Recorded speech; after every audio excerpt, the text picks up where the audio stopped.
Hello there, Because I'm Carlos podcast. I've decided to stop saying the number out loud because after a while it gets a little bit annoying. But anyway, I wanted to do another audio version just post the National. Now, this one is not directly related to the National, although a couple of things in the National did lead me down the path of thinking about this a little bit more. And I thought it would be worthwhile to do it in this format, especially since I didn't have any visuals to show you. So we'll do it in this way so that you get the audio version and the other one on the YouTube channel and you can check it out at your leisure. Now, what I wanted to talk about pertains around the theme of communication. And there's a couple of different threads that I'm going to go down, a couple of paths that I'm going to go down here. So you have to stick with me on this one a little bit. But they all do kind of come back around to communication. And as I said, the National will play a role in this conversation a little bit as well, because there were a couple of things that I saw there that lead me down this path, talking a little bit about some stuff that I had planned for the channel that hasn't happened yet. And I'll talk a little bit about that as well. And the other portion of it is kind of a little bit of fallback in terms of things that had already been on the channel. So let me start off with this. First thing is that in addition to the avalanche of content, which I've actually been enjoying quite a bit as pertains to the National, since as I already mentioned, I didn't go there, but I enjoyed living vicariously through the various vlogs and live streams and things that were pertaining to it. That was a lot of fun for me to watch and observe, and I'm still enjoying checking it out as people are giving their postmortems and recaps and everything. So I'm enjoying that. So for those folks out there, keep it coming. I'm enjoying it. Now, in the same vein, during that time period, the Chasing Cardboard guys gave a little bit of an update, so to speak. Now, I'm going to mention this really briefly. I didn't make a standalone video on it on the YouTube channel, even though some people said, hey, are you going to do a reaction to this? And my answer was no. And part of the reason for it is, yes, it would have been easy for me to do. But the other part of it is because the reason that it was easy for me to do, would have been easy for me to do. And the answer is almost everything that I criticized in the original video would still apply to the next version of it. Now, that said, I want to make clear, it was infinitely better than the first try, but at the same time still hit on the same themes of being a victim. It still hit on the same themes of placing blame elsewhere, and in the end stuck around the theme of a cop-out of, well, you can't please everybody. Well, that is 100% true, and that was true before, and it's true now. But it is kind of a lazy cop-out, and again, an acknowledgement that no amount of blowback is clearly enough to be able to actually, ingrain the lesson that actually should have been the takeaway of this whole thing, and that a lot of it could have been voided with a much better communication style to begin with. That's why I said all these themes are coming back around communication. From a customer service perspective, if the answer to everything had been, thank you for bringing it to our attention, we're going to look into it, which, by the way, is the most non-committal response. It's something that in a previous life, when I worked in a call center, taking call after call after call and taking escalations, that's a phrase that you master. Because here's the truth, it means nothing. It's not committing to anything, really. But at the same time, it's at least acknowledging there's something to look into. Now, hopefully, if there is something to look into, then you do look into it and maybe something changes. And in the end, that video did acknowledge there were going to be some changes to processes. So for me, I'm quite content leaving it at that. There wasn't worth a full video to kind of talk through the same thing, because the rest of it kind of fall under the same problems that I saw with the original video. Even though it did scale back some of the other sillier elements to it, it still means I'm still getting across somebody that just doesn't get it and is never going to get it. And the good news is that there is an audience that doesn't care. And as long as, I guess, you try, you get the participation ribbon. Well, yeah, you really took ownership of it. Thank you for the transparency. In the meantime, you just kind of roll your eyes and go, well, yeah, okay, I guess that's what passive transparency now. Fine. But the communication, like I said, would have made a difference, I think. And that leads me into the other piece that I want to talk about, not related to that. So I wanted to touch on it a little bit off the top, but now we're going to move on to another communication thing. And when I thought about kind of the way that played out, it reminded me in some ways of something from the past on the channel. And I want to kind of go back a little bit to, I want to say 2021-ish.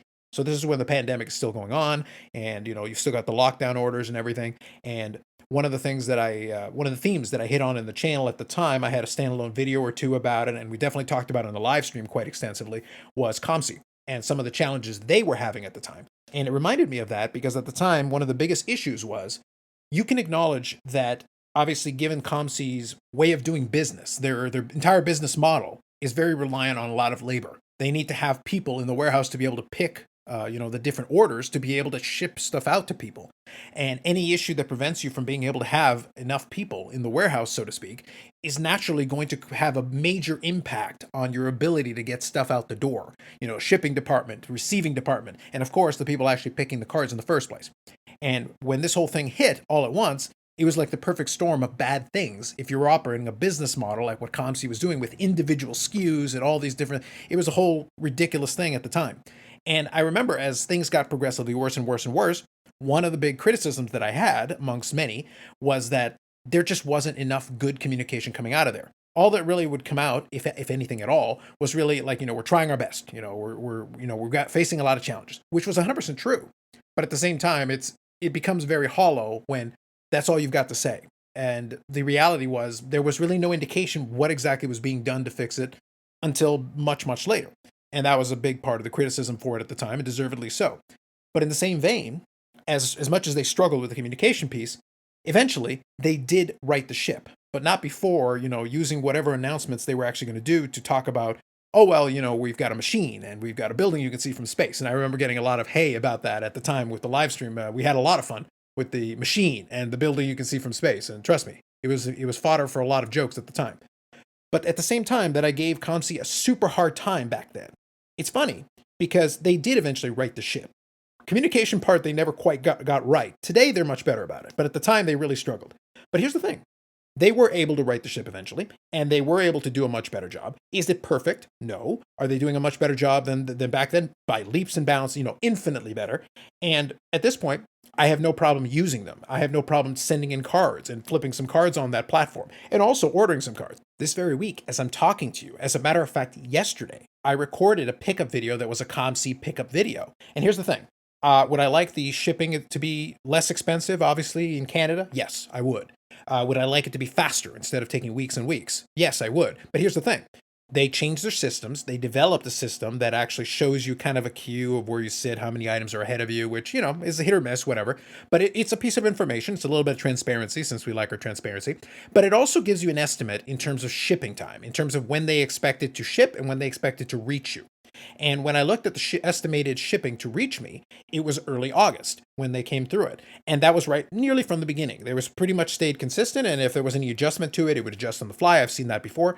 So it's one of those things where you could kind of keep an eye on it and check in it from time to time and see what the estimated shipping was. And here's the thing. The last several times that I've sent for something to get crossed over, because they have to send the cards, some of them across the border, to then get shipped off straight over to me to cover the customs and everything else. There's international shipping has its hangups, which I also know from the other side of the equation, shipping things down to the States. So it's one of those things, it's a reality of part of doing business, which is fine. But here's the funny thing. The last several times that I've asked for anything to ship out, even with all the moving parts and all the pieces in it, at this point, it's pretty accurate estimate. And by that I mean that they estimated early August.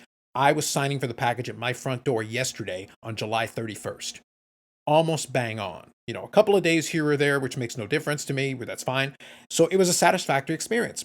Leaps and bounds better. The communication is better. Their blog does a better job communicating out new things. Now they've got some influencers they're working with to get out, new features and stuff, which is great. That means now you've got some mouthpieces to be able to convey things as you're adding new features. So when they did some of the grading stuff, obviously I was able to find that. I did a video on my YouTube channel about it.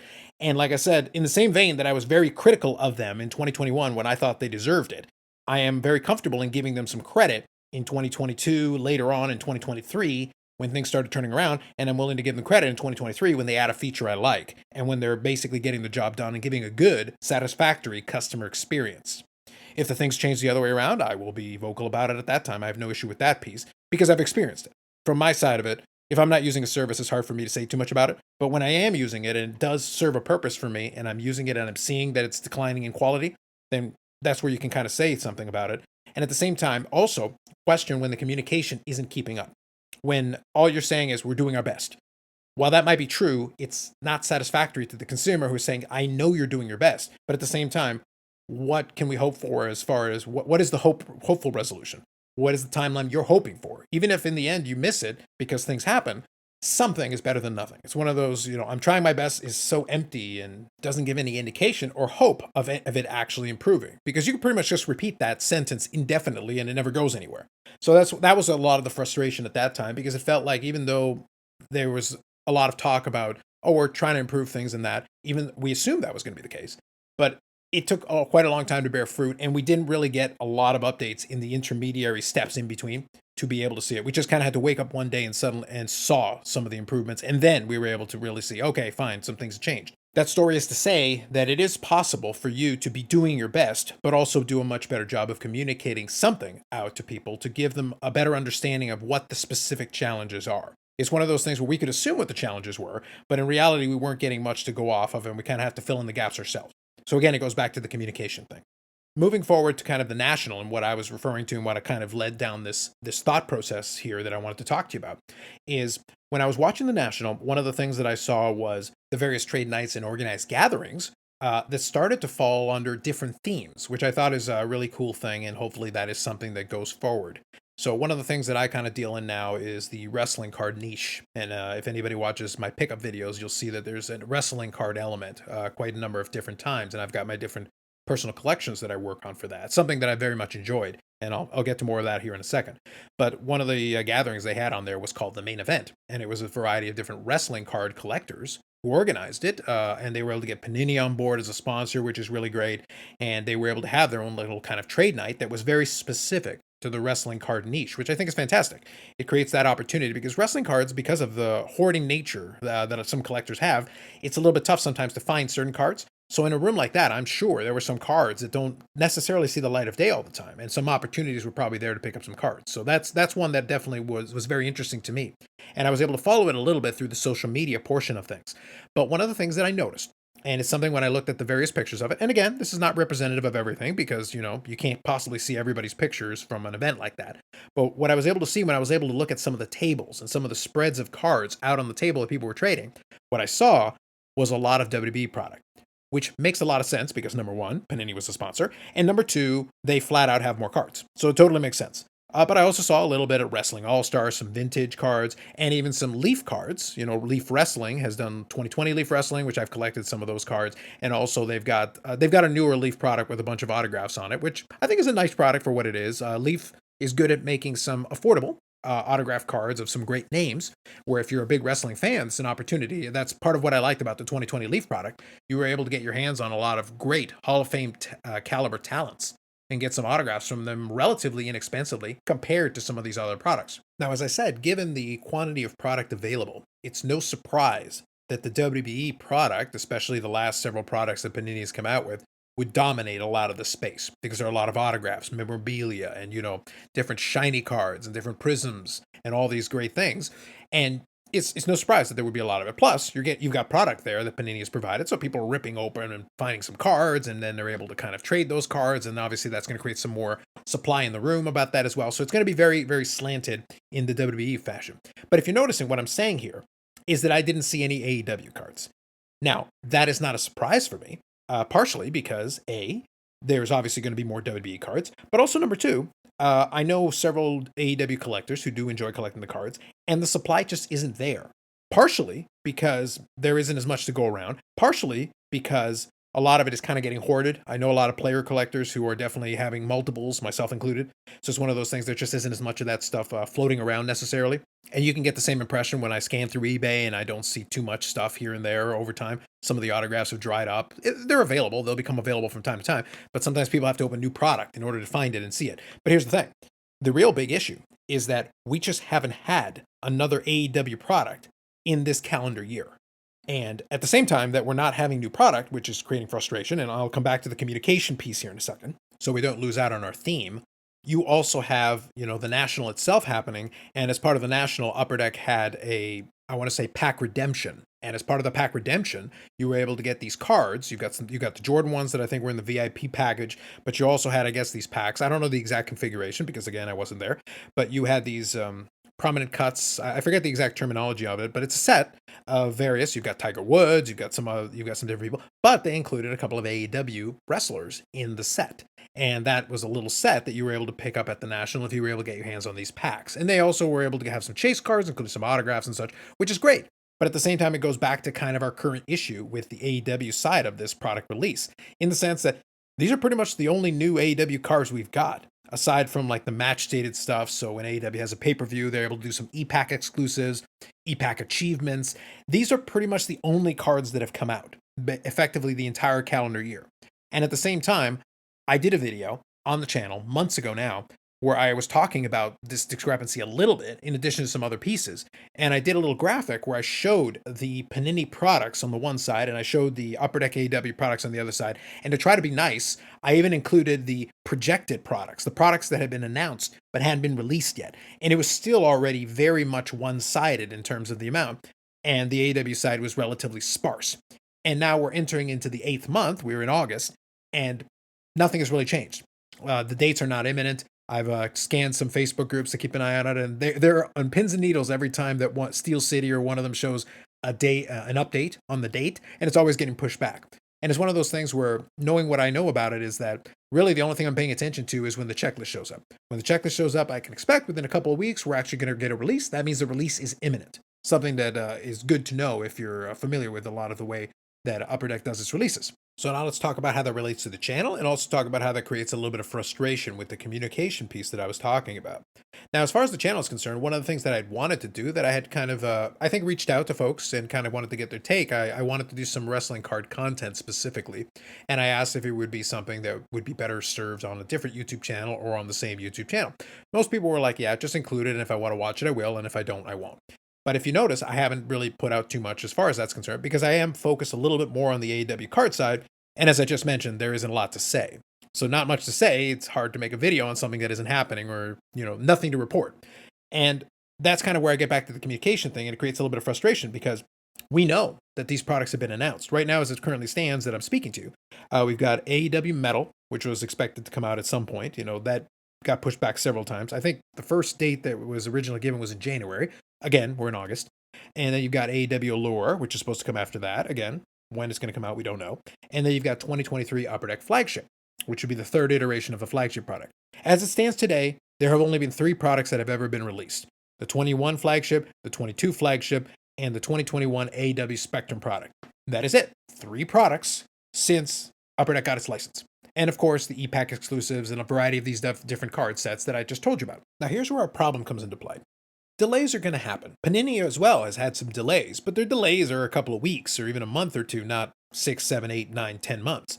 It's one of those things where the infrequency of releases for Upper Deck have consistently thrown cold water onto any hype or, excitement about the product. It's one of those things where, like I said, I have like-minded collectors that I like to chat and correspond with, and we kind of just keep looking at each other. We're, shaking our heads, frustrated because, number one, we don't know when the product's going to come out. Number two, there's really nothing to report as far as getting any real information from Upper Deck. The only thing we know is that there are some issues, some supplier challenges, which has been the case for the hockey side of things for Upper Deck as well. So it's not like we're not familiar with it. But then that's it. And it's one of those things where there are some Upper Deck representatives, like I've talked about on the YouTube channel. I do have a couple of people that I could reach out to, but I'm not going to badger them because all they're going to be able to tell me is effectively what I just told you. There are some challenges as far as getting time on the printers to be able to create, from the suppliers to be able to actually get the product out the door. And in a lot of cases, they're just as frustrated as we are. But at the same time, I really don't think that these front-facing people that are being stuck having to consistently answer the question, I don't think it's fair that they're the only ones that can speak to it. When in reality, there is the Upper Deck president who is out and about and is able to speak on his own and is really representing the brand overall. There has to be a better answer than we're doing our best. There are some challenges with the logistics and suppliers. And, we don't know when that's going to get resolved. And yeah. And then just rinse and repeat the same thing over and over again. Because at the same time, you've got this license, which admittedly, if you're going to put the pecking order, the AEW license cannot go above the hockey license. The hockey license is obviously going to be a bigger deal. Some of the entertainment licenses that they've got are going to be a bigger deal. But at the same time, there was much ballyhoo about this partnership, and there is a segment that was very enthusiastic about this. And as more time goes by, it just takes away a lot of that excitement that could have been there. And it's one of those things that's really unfortunate because it leaves us just kind of sitting back and just finding other things to do. Now, the silver lining of this is that it allows someone like myself who has a player collection as far as that piece is concerned. I've talked about the Britt Baker collection that I've got. I'm at the point where on my checklist, I'm down to just 2 cards. And they're very limited cards, outside of one of ones, of course. So I've kind of keep those things as their own separate deal. But I've been able to scratch these various things off the checklist. And it's very satisfying to see a checklist that starts off at a decent size dwindle down. But that's been mostly a result of just not having new product come in. Now, I mentioned that thing with that national exclusive with those cards and everything. I was able to find a nice lot that included the Britt Baker in it, and some additional cards. So I'm probably going to be able to move some of those other cards and basically pay me back for buying the lot. I was able to get what I think is a very fair deal. So it gave me something to chase, which is really nice. But at the same time, like I said, that's it. That's been it. I just look for those opportunities with the achievement cards and stuff like that and the odd card here or there that gets released. But that's all we've got to look forward to because the rest of it is, out there in the world and it'll be released at some point. I'm confident they will release it eventually.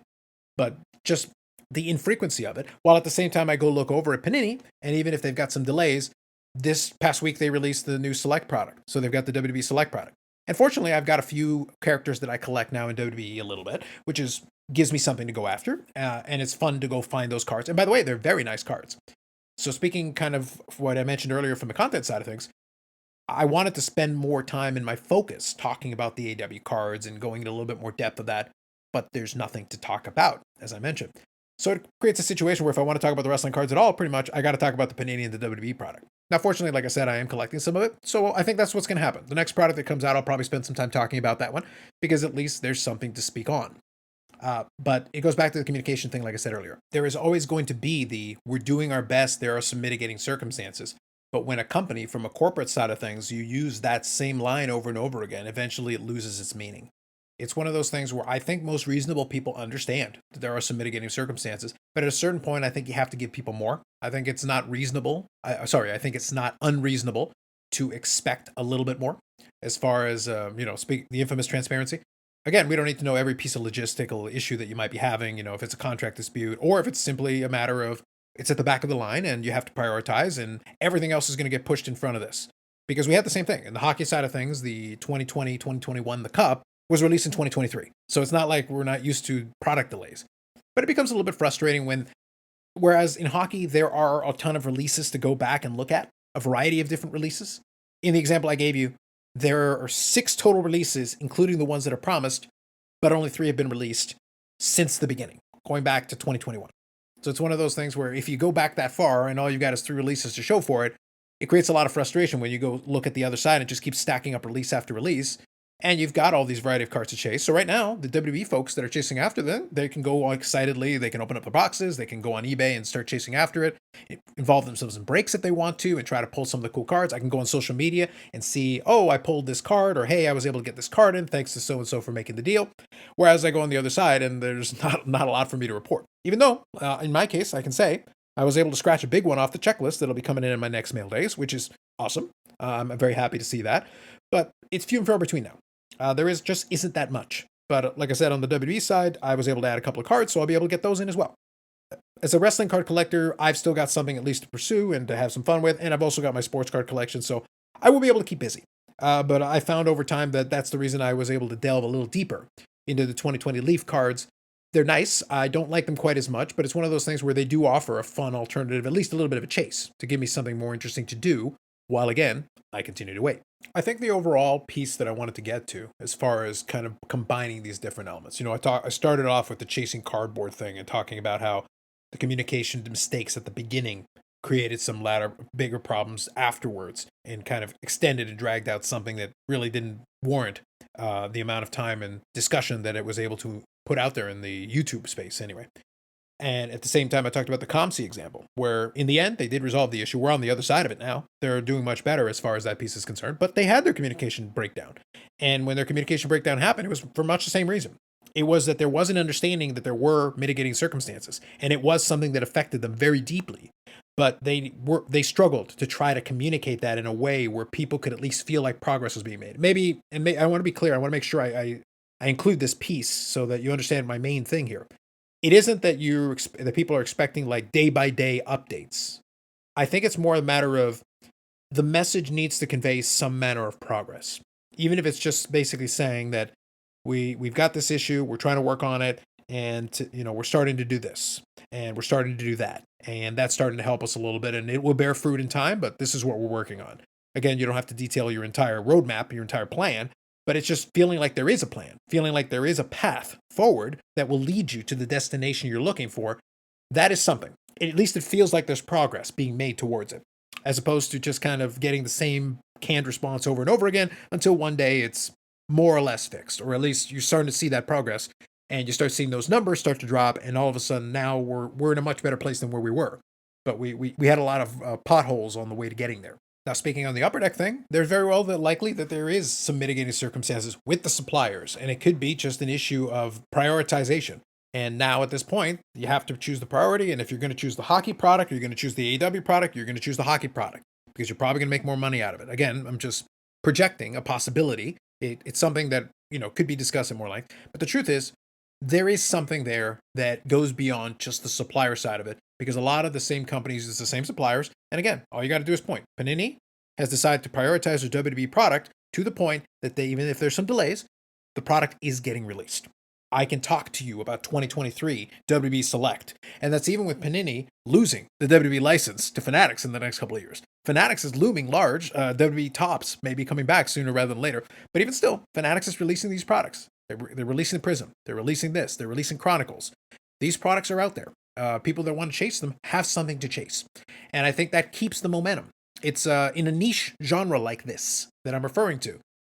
What momentum you have is very difficult to sustain, but it's even worse if there's nothing to sustain it. It's one of those things where the room needs more oxygen, and the oxygen is the product, because that drums up excitement. Even if some people are still chasing the cards from the previous product, it still gives other folks who are already caught up, it gives them the opportunity to chase something new, and it infuses some excitement into the room. And that excitement is contagious, and it goes all the way down the line.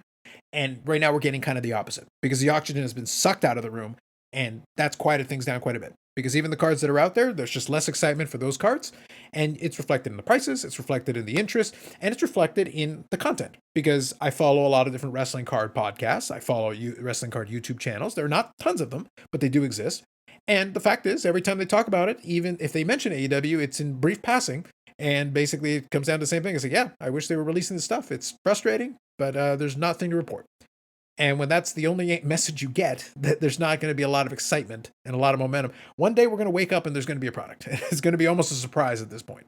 And that's kind of it's sad truth of the way this has worked out. And a lot of it really did come down to that communication piece. And I don't think it's fair that we're relying on the rank and file employees who are willing to put themselves out there to have to speak for the company, but at the same time not be able to add too much. It's one of those things. The only thing they can do is commiserate. They can say, yeah, we'd like that too. And there's not much else they can add. And I think a better message from Upper Deck themselves would do wonders. In the same way that back then, a better message from ComC would have done wonders to making everybody feel better about at least a sense of progress. And that's really the overall point. And it really comes down to the communication. That's the overall theme of this entire discussion. And I got the reminder when I saw that thing with the main event, and I saw those tables full of WWE product, and I saw a sponsorship from Panini, who does the WWE product, and I can't blame people for being excited, because there it was, there's the product, and there it is, surrounded by it. Everybody could see it. And the company that isn't producing the product, nobody hears about it, and the only thing you get is, like I said, these various e-pack exclusives and, a couple of cards inside of the national packs. So it's one of those things where it's like you just kind of roll your eyes and say, well, all right, I guess at least it's something to chase. It's better than nothing. But right now it's been a lot of better than nothing as we enter the 8th month. And actually, that reminds me, one more thing I want to mention here. When we do get that resolution to it, when those products start to come out, my concern, and I'll probably elaborate more on this later on, but my concern is going to be that we've got 3 products announced that we're hoping are going to come out at some point here. And when and if they do, we're in the 8th month of the year already. We're in August. So does that mean you're going to have, 3 products in rapid succession, bang, bang, bang? It's almost like you've gone from a complete drought into a tsunami. We're going to drown in cardboard all of a sudden, and maybe there's just not enough money to go around for people. And they're going to have to make some decisions if they suddenly have to chase. And that's a concern, because if you try to release the 3 products before the end of the year, we don't have that much time left. I just don't know how we're going to be able to squeeze that in and make that happen where people are going to feel comfortable. I think it's going to also hurt it indirectly from not having enough product to go around to suddenly having almost too much product to go around all of a sudden, and people have to make some choices. I think it's going to be a very interesting dynamic. I look forward to talking about it when and if I get a chance to. But yeah, in the meantime, I think I'll probably end up talking a little bit about some of the other ones so that I can at least get some of that content on the channel, because I want to. I'd like to talk about it a little bit, but there just hasn't been as much to talk about in the segment that I was hoping to have a chance to speak on a little bit more. But anyway, just want to get some thoughts out since the national thing did bring it to the front of mind, and it reminded me of some of those other things that I wanted to chat on a little bit. The theme of all this was communication. A couple of words, well placed, giving a sense of progress, go a long way for a lot of these things. And that's something maybe some of the companies in the space could do well to know and to understand. And as consumers, unfortunately, we're kind of left sitting on our hands waiting to see what, if any, kind of real update we get. And that's kind of where we sit right now. Anyway, just wanted to get some of those thoughts off my chest. I'll leave it at that. If you are checking out the YouTube version of it, I'd appreciate if you hit a like button. It helps to support the channel and support the videos themselves. At the same time, there'll be more videos coming up on the channel, live streams on Fridays at 8 p.m. Eastern Time. That's always the thing. And if you're listening to the audio version on the podcast, if you could leave some kind of review wherever the reviews are, that is certainly helpful. I like making the audio version available for people who prefer that format, so I appreciate that. Otherwise, on the YouTube side, like if you like the video, subscribe to the channel. Thanks very much, and we'll catch you in the next one.